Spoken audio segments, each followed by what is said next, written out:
Alright, what is up guys? Today we're going to learn how to play Qingyi, the new S rank character in the first half of the 1.1 patch. By the way, this video was recorded on Hoyoverse's creator experience server, so whatever you see here may not reflect the final product. This client is using the buffed version of Qingyi, so she will perform better than my last video on her. For a quick summary of what she does, Qingyi is a character that helps stun enemies quickly and increase the damage taken by enemies while they are stunned. Yeah, so she's a pretty easy character to understand fundamentally, so let's get into the more finer details of her kit, starting with her basic attack. Alright, so again, there's a lot of text here, but don't worry, it's much easier than you think. When Qingyi is on the field, notice she has a gauge bar on the top left of the UI. This is her flash connect voltage.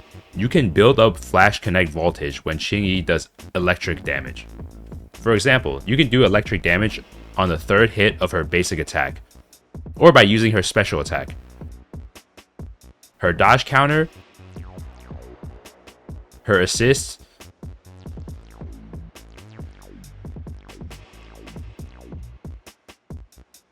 chain attack,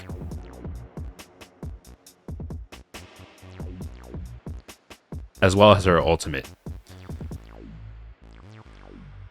So there are many ways that you can build up her flash connect voltage, but the main way you would build up your stacks, in my opinion, is either by using your EX special attack or the third hit of her basic attack. A combo you could do with Qingyi to deal electric damage really fast is to start her EX special, then do her basic attack, because it will immediately transition to her third basic animation, so you'll get to skip the first two hits, which just deals physical damage.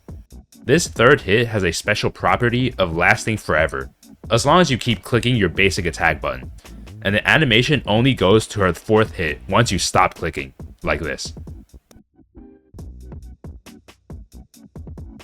Moreover, dodging while doing your third basic attack will not interrupt the string, and you can keep doing your third basic, which is nice.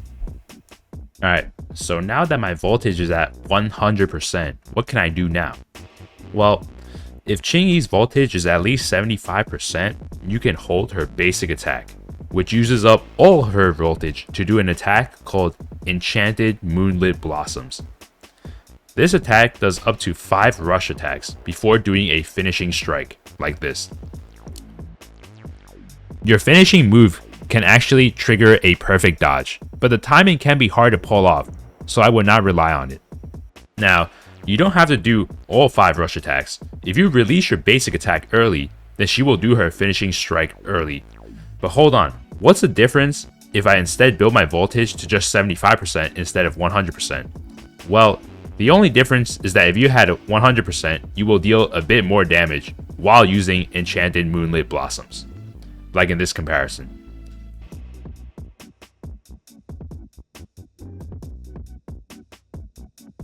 I personally do not think it's worth, so I would just build my voltage to 75%.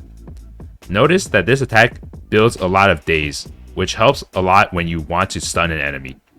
I also have an increased poise during this attack, so I don't really have to worry about getting hit and having my string be interrupted.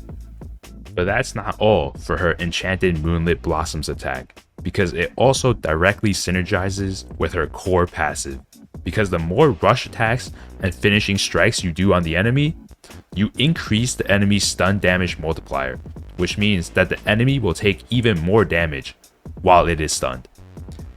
Each time a rush attack hits an enemy, you increase the stun damage multiplier by 4%, and a finishing strike adds 20%. So by doing one full string of Enchanted Moonlit Blossoms, you get 5 rush stacks and 1 finishing strike, giving you 40% stun damage multiplier.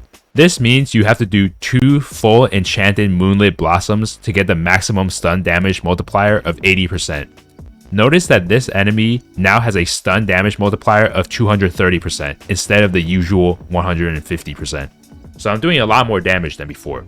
Fortunately, if you're fighting normal or elite enemies, they accumulate double the stun damage multiplier. So you only have to do 1 full string of Enchanted Moonlit Blossoms instead of 2, like when you're fighting a boss enemy. That's it for her kit. Her other attacks aren't that special. They just do electric damage and helps build up some days. You just have to ensure the enemy has the max amount of stun damage multiplier before it is stunned. That's pretty much her entire job. So now, it's obvious how to build her. Besides her core passive, you want to prioritize leveling up her basic attack and EX special, because you'll be using these attacks the most to build up her voltage. For her disc drives, it's obvious she wants the 4-piece Shock Star Disco. This set is pretty much non-negotiable for any stun unit, but her 2-piece is much more flexible. You can go 2-piece Swing Jazz for more ER or any 2-piece damage set like Woodpecker Electro, Puffer Electro, or Thunder Metal, since her damage is actually pretty good. For main stats, I'd go Impact, Pen Ratio or Electric Damage Bonus, and Crit, maintaining a 1-to-2 crit ratio. Her signature W engine is really good. I actually recommend trying to go for it. Not only does it give her more impact, it also has utility by giving the entire team more damage. But if you don't have that, you can try Lycan's or Coletta's W engine, Steam Oven, or Demara Battery Mark II. For team comps, honestly, she can fit in any team, because she is your dedicated stun character. For example, you can try Zuyuan, Qingyi, and Nicole. This team is now the best Ether team. Take a look at this clip, with me using a C0 Zuyuan and C0 Qingyi. The rotation is fairly simple. Whenever I swap to Qingyi, I try to get her Enchanted Moonlit Blossom attack as soon as possible, and do at least one full string. Usually, this will stun the enemy, and I can get rid of it easily after my chain attacks. Now, when fighting this boss, I have to do 2 full strings. I spam my 3rd basic attack to build my voltage as fast as possible, and when I am at 75%, I can do my string. Now, I just need to do this one more time, and by that time this boss is already stunned, so I can immediately do my chain attacks. Check out this damage Zuyuan now does. It's pretty good, but yeah, you can even fit Qingyi in the ice team if you don't have Lycan. She is very versatile. Don't let her electric element fool you. I am pretty sure the only team she is not best in slot in is the ice team, because Lycan's kit is just too specialized for ice. That's it for my Qingyi guide video. She is pretty much going to be an upgrade no matter what, even if you do have the ice team, because remember, in Shiyu defense you need to bring 2 teams, so Qingyi is definitely going to be on the other team. Let me know if you guys are pulling for her or not, or maybe even saving for someone else, and if I missed anything, I'll leave it in a pinned comment below. Alright, that's it. See ya.